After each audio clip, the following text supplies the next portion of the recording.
Can we go live? You can start now, sir. Sai, please go ahead. Okay. Good morning, Ghanshyam sir, and good morning, everyone. Today, our topic is approach to undifferentiated fever in the ICU by point of care ultrasonography.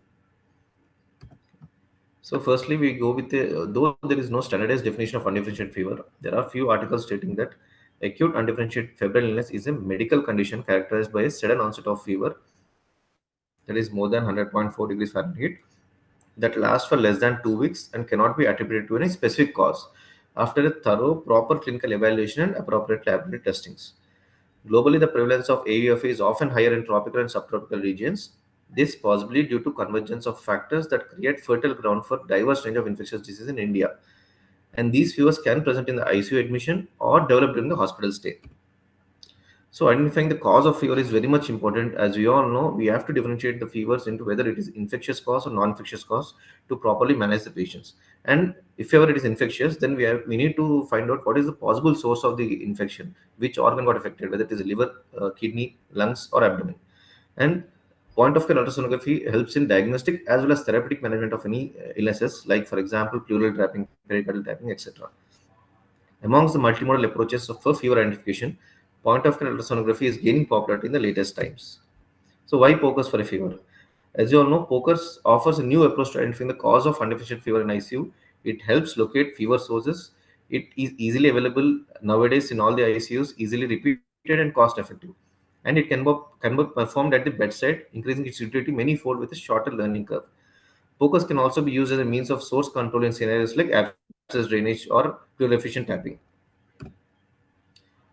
And it has to be understood that POCUS should always be clubbed with a robust clinical and laboratory evaluation for a proper management of any case.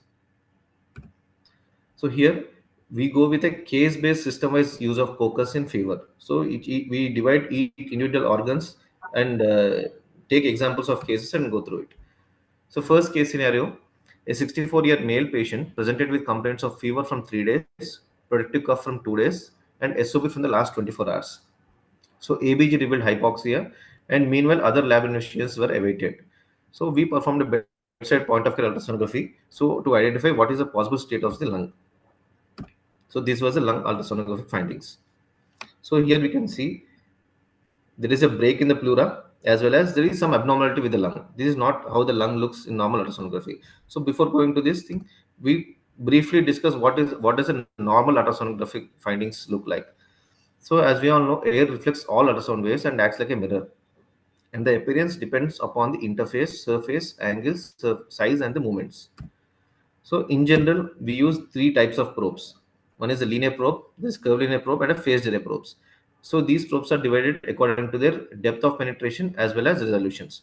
So as we all know, linear probes have a higher frequency but lesser depth but good resolution. So these probes are generally used for IV accesses as well as identifying the pleural sliding, whereas curvilinear as well as phased array probes are low frequency probes. So they have a very good penetration, but the resolution is very less. These curvilinear as well as phased array probes are generally used for observing the deeper structures like the abdominal structures, lung structures, or the cardiac structures. So, similar to the use of term density in a CT scan, we use the term echodensity in the ultrasound, whether if it is more echoic or hypoechoic or isoechoic. So, abscesses and necrosis are generally less echoic, whereas pleural fluid, depending upon whether it is infectious or non-infectious, is either hypoechoic or isoechoic, and some artifacts are hyperechoic, like repetitions of the air mainly, which we see it as A lines on lung ultrasound. And sometimes the interfaces, the surface of ribs, gas, cardiac valves appear white. So before going to the lung ultrasound, whenever we have to do a lung ultrasound, we have to observe the whole lung. So we divide the lung into 6 zones. So zone 1, zone 2 are the lung regions between the lateral part of the sternum and the anterior axial line, which are again divided by the nipple at the level of nipple into 1 and 2. So zone 3, zone 4 are between the anterior axial line and the posterior axial line, zone 3, zone 4, whereas zone 5, zone 6 are between the posterior axial line and the lateral part of the vertebral column. So in this way, on each side, we divide the lung regions for the ultrasonic visualization into 6 zones, so total of 12 zones. So this is a normal ultrasonic finding of a healthy lung, where we can see from the skin to subcutaneous tissue appears like a C, whereas the pleura to the below lung appears as a sand. So this is a normal sign. We all know this C shore sign. So whenever there is an abnormality, whether there is any effusion or there is any consolidation or there is any pneumothorax, this normal structure is get distorted and we can visualize in the normal ultrasonic findings. So whenever there is a homogeneity that is maintained between the tissue and interference, we can see this picture. This is the normal lung ultrasonic finding, where the pleural lines get reflected. As I've said earlier, the air acts like a mirror. So these pleural lines are reflected at regular intervals, and these are called as A lines. So whenever the homogeneity is distorted, whether it because of the collections or the fluids, the normal A lines gets lost, and at the same time we get new lines. These are called as comet tails or B lines. The reason why we need to use a curvilinear probe rather than a linear probe in identifying the B lines is that the B lines start from the pleura and end up to the depth of the lung tissue. So visualization of the B lines till the depth of the lung tissue is very much important, because there are few lines, those are called as pseudo B lines or Z lines, which start from the pleura but end abruptly in the middle of the lung. So this can be missed when we use a linear probe. That's why we need to always use a curvilinear probe for B lines identification. So these are C lines. C lines are basically consolidation lines. So here we can see whenever there is a break in the pleura, this is the pleural line. Whenever there is a break in the pleura, we can see a hypoechoic structure or hypoechoic consolidation below the pleura. So subpleural consolidations, which are called as C lines. Next, E lines. E lines are nothing but subcutaneous emphysematous lines. As we all know, B lines start from the pleura, whereas subcutaneous emphysema lines start above the pleura. And lastly, the Z lines, these are pseudo B lines. These are basically artifacts which start from the pleura, but they don't abolish the A lines and stop abruptly in between. So coming to the signs of consolidation, as we all know, whenever there is a consolidation, there will be a break in the pleura, and this is called a Shred sign with collection of fluid or infectious material between the pleural layers. Shred sign. And generally lung doesn't allow the free passage of sound waves, but whenever there is in consolidation or hepatization of the lung, it allows the free passage of sound waves. So here you can see the hepatization of the lung, but intermittently during inspiration and expiration there is a movement of air with secretions in and out of the bronchioles. This is called as dynamic air bronchogram, which is very typical of the consolidation. Sometimes when there are diffuse consolidations, that is bilateral GGOs, which we see in viral pneumonias, here also we can get misled as B lines in the last image, but these are actually, there are also two types of B lines, B7 lines and B3 lines. B7 lines basically depending upon the distance between the B lines at the base. So if it is significantly overcrowded, and we are typically finding that a clinical picture is suggestive of any pneumonia, these are B3 lines or aurora sign, which is more typical of pneumonia rather than fluid overload. So coming back to our question, a 64-year male with typical history suggestive of pneumonia, which is strengthened by our ultrasonic findings of Streit sign with consolidation as well as dynamic air bronchogram. Imagine the same patient with typical history of fever, cough, etc. But while ultrasonography findings revealed this thing. So the possible cause here is because of the pneumonia, because of the pleural effusion.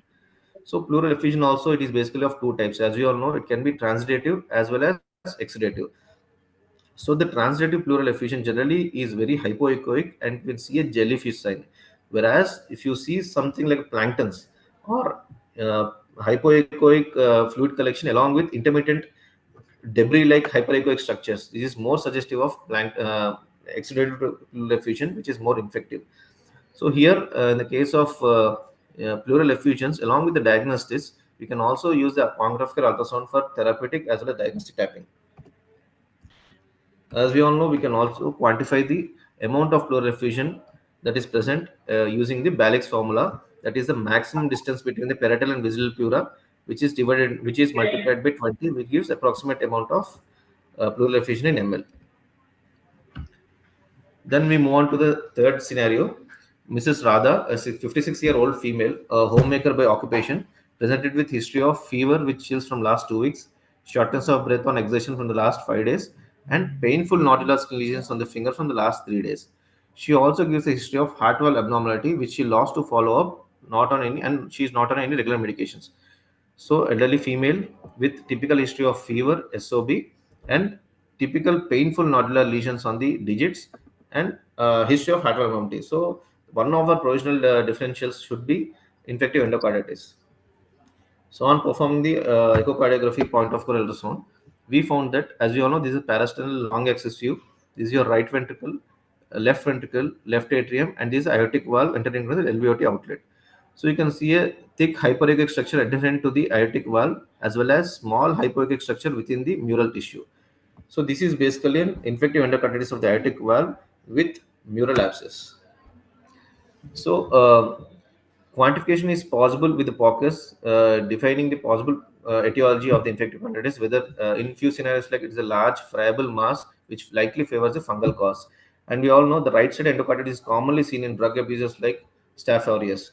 And looking for the vegetations and measuring their size, attachments, and bases, a valuable information can be given with the point of care ultrasonography. And the POCUS also helps in assessing for the valve abscesses and prosthetic valve pathologies at bedside, myxomas in the heart chambers, and as well as in few scenarios like myocarditis. Myocardium can present as a speckled appearance in POCUS. Coming to fourth case scenario, a 64-year-old female, case of right IT femur fracture, started having high-grade fever spikes from POD3. Upon evaluation, patient was conscious, oriented, and hemodynamically stable with fever spikes of 101 to 102 degrees Fahrenheit. TLC is 12,000 and peripheral smear was normal without any cytoplasmic vacuoles. And surgical site was clear without any discharge except for a swelling and tenderness of the right lower limb when compared to the left limb. So post IT fracture on day 3 presenting with fever and swelling of the limb. So our first differential would be DVT. So a DVT scan of the right limb revealed hyperechoic structure within the femoral vein, which is not compressible. So DVT of the femoral vein, which are led to the fever, which is non-infectious in this kind of patients. Thrombotic foci may be located in both upper and lower extremity veins as well as arterial systems, whereas superficial thrombophlebitis, sometimes also responsible for fever, can be seen as thickened walls on the ultrasound. And rarely, thrombi may be located in pulmonary vessels, commonly by using the parasternal short axis, we can visualize it. So, as we all know, the common signs which we see in pulmonary thromboembolism are D sign or McConnell sign or 60 by 60 sign. But sometimes, when especially the patients with known case of OSA or some ILD diseases, obviously these patients will have already existing high pH as well as RAR dilatations. And in patients with, for suspected PTA with hemodynamic instability, we cannot move the patient easily to the CTPA scans. So in those conditions, we can directly visualize the pulmonary artery bifurcation with a saddle thrombus. So we in this case we have actually visualized the patient thrombus at the saddle or bifurcation of the pulmonary artery. Later on, our hemodynamic stabilization, we perform a CTPA and we can exactly correlate the thrombus sitting on the bifurcation, which is exactly correlated with the CTPA scan. So fifth case scenario, a 42-year-old male patient, farmer by occupation, presented with chief complaints of progressive SOB for the last 3 weeks and low-grade fever with night sweats for last 1 month, and dry cough as well as chest discomfort for the 2 weeks and swelling of the limbs and abdomen for last 10 days. So clinical history looks like possibility of TB, and chest X-ray revealed cardiomegaly and bilateral pleural effusions. So there are no typical treatment by appearance or consolidations in the lung, whereas there is a cardiomegaly in the X-ray. So on performing the point of care ultrasound echocardiography, we could see a significant pericardial effusion. So along with the identification of the pericardial effusion, we can also differentiate whether it is infectious or non-infectious. As we all know, the common, see here is the infectious pericardial effusion. We can see fibrous strands in the pericardium. So this kind of appearance, just like the plankton sign, can be seen in infectious pericarditis, like for example TB. Whereas clear pericardial fluids, like the which you have seen in jellyfish sign, clear pleural effusion, can be seen in other non-infectious causes like hypothyroidism. Case scenario 6, a 62-year-old male, Mr. Kumar, with a history of Crohn's disease and multiple bowel resections, was admitted to the hospital for severe short bowel syndrome. Due to his inability to tolerate enteral feeds, a decision was made to start TPN nutrition. And TPN was consisting of lipids, amino acids, and dextrose. So short bowel syndrome patient now started on TPN. So first 2 days he was absolutely fine. On the third day, the patient started having abdominal pain, severe epigastric pain radiating to the back, and complained of fever, nausea, and vomiting. So first thing which we get into our mind is patient on TPN with new onset pain, abdominal features, and fever is TPN induced pancreatitis is a possibility. This is how the normal pancreas looks like on when we use a curvilinear probe just in the epigastric region. So when compared to the normal pancreas, here you can see there is a clear-cut hypoechoic fluid collection around the pancreas, and the echo density of the pancreas is also distorted with increased volume of the pancreas. So this is basically TPN-induced pancreatitis. Coming to the case scenario 7, a 25-year-old male, Mr. Sharma, presented to the emergency department with a 4-day history of high-grade fever, chills, and severe right upper quadrant abdominal pain. He also reported experiencing nausea, vomiting, and a general feeling of malaise. He denied any recent travel, alcohol use, or a history of gallstones, and his past medical history was unremarkable. So, on physical examination, he was having tenderness in the right upper quadrant region and fever of 102.5 degrees Fahrenheit. Laboratory results also revealed high TLC count, high CRP, and AST LCR moderately affected with AST of 80 and ALT of 95. So, young male with typical history and right upper quadrant pain with high grade fever spikes. So, on visualizing the liver, we could find that there is a hypoechoic structure, irregular structure, and it is non-echoic. So later on, it was confirmed to be a liver abscess, which is causing this kind of fevers in these patients. So here in the liver abscess, along with the, because as we all know, the early identification of the liver abscess is very much important to for a better management of the patients. So along with the identification of the liver abscess, POCUS can also be used in therapeutic drainage of the liver abscess for a better outcome of the patients. Come to case scenario 8. A 55-year-old male, Mr. B. Kumar, with a history of hypertension and type 2 diabetes mellitus, was admitted to the intensive care unit for severe community-acquired pneumonia, and he was intubated and mechanically ventilated due to acute respiratory failure. And his hospital course was complicated by sepsis and multi-organ dysfunction, and he is on vasopressor support and broad-spectrum antibiotics. Though he recovered slowly till the day of 10. On day 10 in the ICU, the medical team noticed a new onset of unexplained fever which spiked to 103, and he was also accompanied by a subtle progress increase in the WBC count from 12,000 to 18,000, and his again vasopressor requirement slowly increased. And because of this sedation and intubation, we could properly cannot verbalize the any pain. So, however, on physical examination, he revealed a new onset and mild tenderness in the right upper quadrant. So, on screening ultrasonography of the abdomen, because first thing is why a patient who is recovering should have again increased in the fever spikes or increased TLC and increase in vasopressor requirement from the day 10. So on general screening of the abdomen, we found out to be a distended gallbladder. So this is basically on provisionally diagnosed as a case of acalculous cholecystitis. So gallbladder is generally not that distended. Especially we call it distended when the when the gallbladder wall is more than 3 mm. And here we can also see a hypoechoic structure, hypoechoic fluid collection above the gallbladder. So there is edema, distension, as well as thickness, increase in thickness of the gallbladder wall. This is one of the rare cases, though we miss out in general scenarios. We can should also be a differential in patients, especially having prolonged stay in the ICU. Case scenario 9. A 25-year-old male post snake bite was admitted to the intensive care unit for a close monitoring due to severity of the local tissue reactions. He was immediately administered anti-snake venom as per the standard protocol, along with the tetanus prophylaxis. A prophylactic course of broad spectrum antibiotics was initiated to prevent secondary bacterial infections. Over the next 48 hours, the local swelling and pain on the bite site showed improvement, and his vital signs remained stable. However, on the day 3, that is 72 hours after the snake bite, the medical team noted a new onset of high grade fever spikes with temperatures spiking to 103 and WBC spiking to 18,000. So there is a local increase in the eczema as well as swelling, which is indicating the signs of cellulitis, which can also be visualized on the ultrasonic finding as an pavement type. Pavement type at the same time we can see the separation of the subcutaneous layers as well as the muscle layers. Coming to the case scenario 10, 28-year-old female Sunita presented to the emergency department 5 days after a spontaneous vaginal delivery at term. She was immediately shifted to the ICU in view of worsening shock and hypoxia. Laboratory data revealed high TLC count and thrombocytopenia. She also had complaints of persistent worsening foul smelling discharge fever, heavy vaginal bleeding, as well as pelvic in the last 24 hours. So, with the clinical history, one of our differences is puerperal sepsis. But early identification of the puerperal sepsis and emergency intervention is very much important in tackling these kind of patients.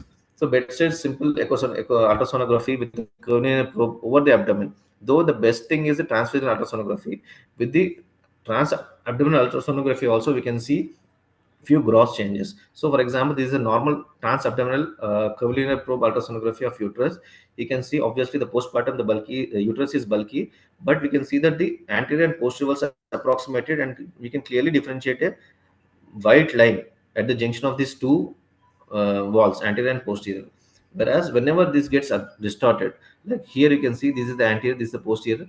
The white line is present only up to this area, and here there is some structure, whether it can be vascular or avascular, which was again confirmed by the transvaginal ultrasonography. So especially in these kind of puerperal sepsis cases, the early identification of the source of infection is very much important in tackling the patients. Case scenario 11. A 35-year-old female presents to the emergency department with a 3-day history of high-grade fever, that is 103.5, chills and shaking rigors. She complains of a constant dull ache in the right flank and lower back, which has progressively worsened. She also reports increased urinary frequency and burning sensation during urination and foul-smelling urine for the past week. On evaluation, she looks toxic with tachycardia and a BP of 90 by 60 and drowsy. And screening POCUS revealed. So this is how a normal, the third image, normal kidney is visualized just below the spleen. You can clearly demarcate the cortex and medulla, and you can also measure the size of the kidney. When compared to the normal kidney, what we can see here is the shape of the kidney is almost distorted, and there is some structure which is not allowing the sound waves to pass. So basically, this is a case of emphysematous pyelonephritis. So which is again a surgical emergency. So early identification with the use of point of ultrasound is very much important in dealing these kind of patients. So the emphysematous pyelonephritis. Coming to case scenario 12, Mr. John, a 68-year-old male, was admitted to the intensive care unit 5 days ago following a major abdominal surgery for a perforated diverticulitis. His medical history includes type 2 diabetes mellitus, hypertension, and BPH. He is currently intubated and sedated on a mechanical ventilator, and he has a CVC catheter, arterial, and a Foley's catheter in situ. So his post-operative course has been complicated by sepsis requiring vasopressor support and broad-spectrum antibiotics. On the 5th day of the ICU stay, the nursing staff notes a change in the characteristics of the urine. The urine, which was previously clear and light, now has become cloudy with foul odor. The patient started having fever spikes of 102 approximately, and the WBC count also spiked from 11 to 15,000. The first differential which we get on basis of the clinical findings, that is fever, change in the color of the urine, catheter in situ, and rise in TLC is UTI. So it can also be confirmed with a point of care ultrasound where the normal bladder wall, this is the bladder wall, is less than 3 mm when it is completely distended and less than 5 mm when it is collapsed. So any abnormality in the valve diameter as well, wall diameter as well as debris can be seen within the bladder. It indicates cystitis. So cystitis confirmed by point of care ultrasound findings, which is strengthening the laboratory as well as clinical examination findings. So case scenario 13. Mr. David, a 55-year-old male with a history of hypertension, was admitted to the neurosurgical intensive care unit 12 days ago after presenting to the emergency department with thunderclap headache, nausea, and vomiting. A CT scan of the brain confirmed a large SAH with a modified Fisher grading of 4. So Fisher grading, which indicates high risk of vasospasm. So a subsequent CT angiography identified a ruptured sacral aneurysm in the ACOM, and 2 days after the admission, he underwent a successful neurosurgical clipping of the aneurysm. And his post-operative course was stable, and he was being monitored in the ICU with a standard protocol that includes oral lymphodepine and daily neurological assessment. So on the post-operative day 12, the nursing staff reports a significant change in the Mr. Miller's condition, and he has become increasingly lethargic and disoriented. So his GCS now dropped from 14 to 10, and he is now unable to follow simple commands and exhibit a new onset right-sided weakness. The nurse also notes a significant fever spikes of 102, and the fever is not associated with any obvious signs of infection as he was not having any significant indwelling catheters and no spike in TLC. And chest X-ray and urine analysis are unremarkable.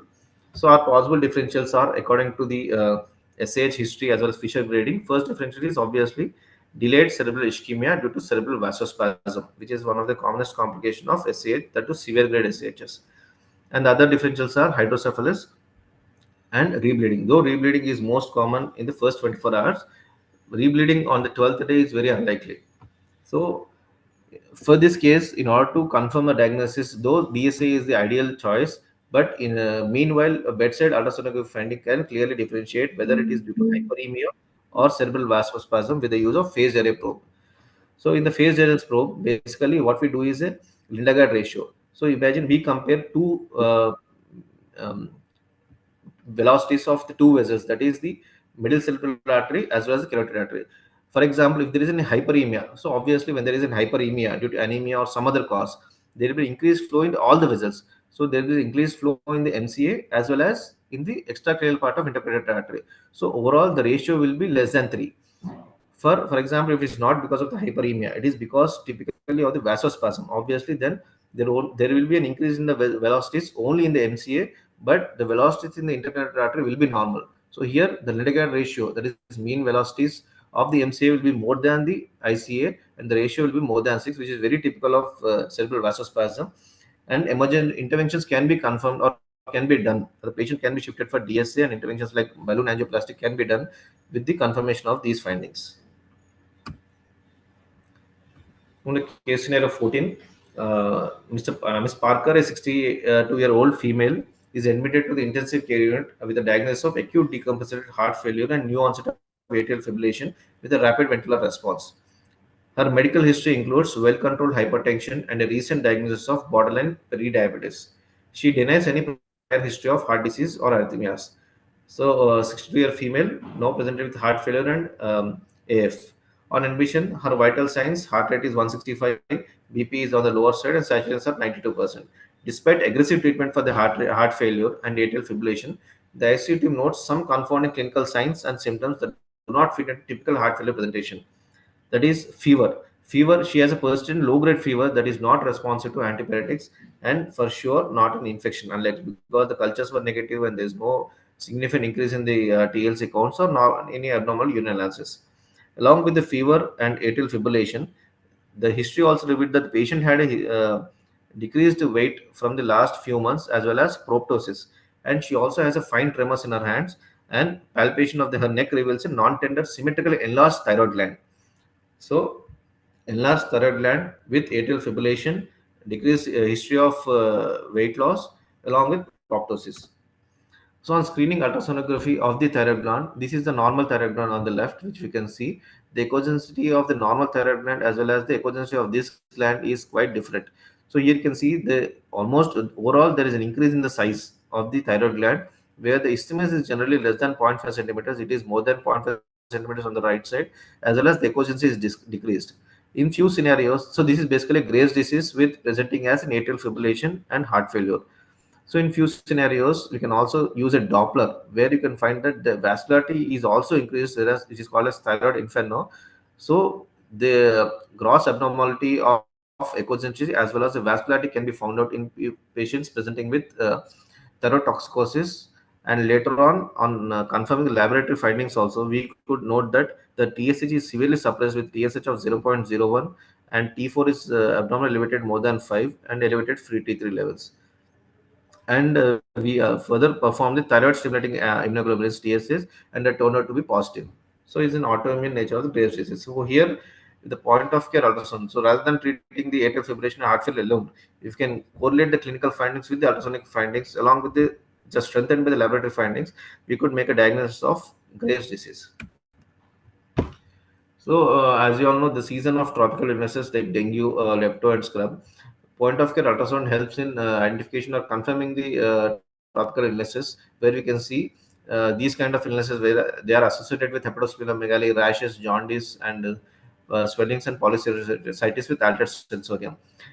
We can see there is a leakage of the capillary membrane and polycystitis with effusions, ascites everywhere with the use of point of care ultrasonography. So basically, it is a multimodal approach for optimal results. That is clinical examination, robust laboratory interpretation, evaluation of the strongly recommended in the combination with ultrasound for better diagnostic and management results. So POCUS is rapidly becoming a standard of care in critical care medicine, and it significantly enhances the diagnostic accuracy as well as therapeutic intervention efficacy at the bedside. By enabling faster, more targeted diagnosis and intervention, ultimately contributes to patients' improved outcome. So these are the key findings which you have mentioned till now. So POCUS applications for undifferentiated fever in multiple organ infections like respiratory, we have seen consolidations as well as effusions. Cardiac, we have seen endocarditis. Urogenital, we have seen cystitis, pyelonephritis. Hepatobiliary, we have seen liver abscesses as well as acalculous polycystitis. CVS, as we already discussed, we have seen endocarditis. Abdomen, again, sometimes internal collections or bowel pathways can be seen. Decreased bowel movements can also be visualized with the point of ultrasound. Skin soft tissue infection, especially with the trauma patients and snakebite patients, we can see cobblestone appearance and cellulitis. And though it is not definite, sometimes line-related sepsis can also be visualized with the tracking the biofilms along the catheters. And tropical fevers, thrombosis, peripheral sepsis, as well as detection of few masses like malignancies. The key advantage of POCUS in undifferentiated fevers are its speed, can be done within few seconds and can be repeated multiple times. Safety, it is non-invasive, can be used for diagnostic as well as therapeutic interventions. It is cost effective. Once the machine has been purchased, can be used for multiple patients, and accessibility and a shorter learning curve. Ghanshyam sir? Thank you, Sai.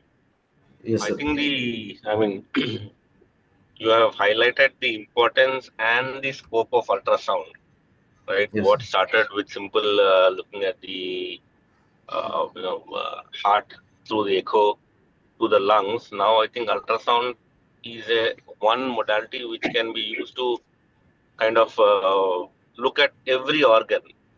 So I mean, just for the sake of fellows, Yes, sir. I'm not somebody who's very comfortable with ultrasound, right?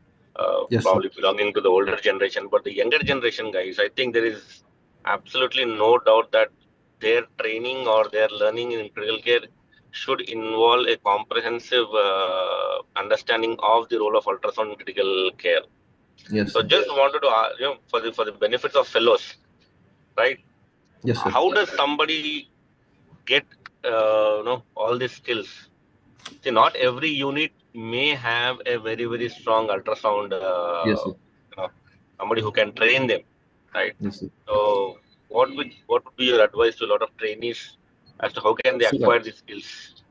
sir, actually, what I feel is it's a teamwork, sir. Because during my DM time, we used to be six DM candidates, sir. So, for example, and data is available everywhere, sir. Like, for example, we received one patient of stuck mitral valve. So, at that time, there was no cardiologist available. So, what we used to do is we used to go to the YouTube, what are the key findings of stuck mitral valve, like mitral valve parameters which we see on ultrasonography. So, what we do is we used to measure the mean arteries, mean velocities.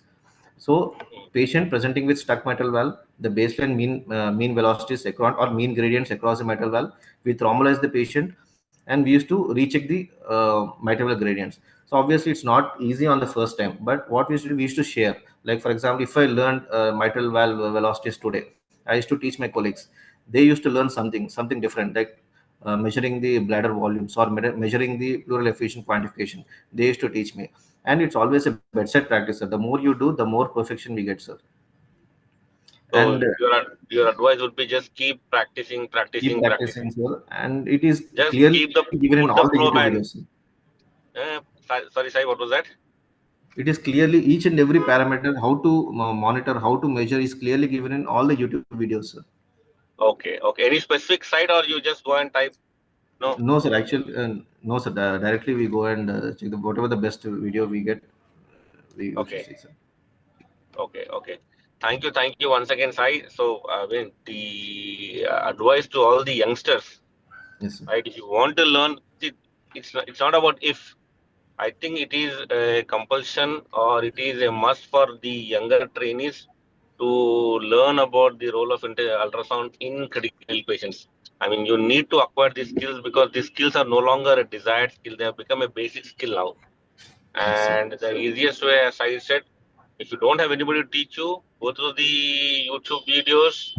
There are plenty of resources, and keep practicing and discussing at the bedside. Thank And you, what I Sai. feel is, Thank what I feel, yeah, sir, whenever we learn new things on, especially regarding point of care ultrasound, if we teach to our colleagues, even though we are seniors or juniors, we tend to memorize, or we just solidify the information, or we become experts in these kind of things. so So please spare there are, some time and teach me, Sai. yes, That was the original plan, isn't it? So, anyways, thank you very much. I'll be happy to learn from all of you. yes, Thank you very much and wish you all a happy Vinayaka Chaturthi. thank you, sir. Thank you, sir. Thank you, Sai. Thank you. Thank you, sir.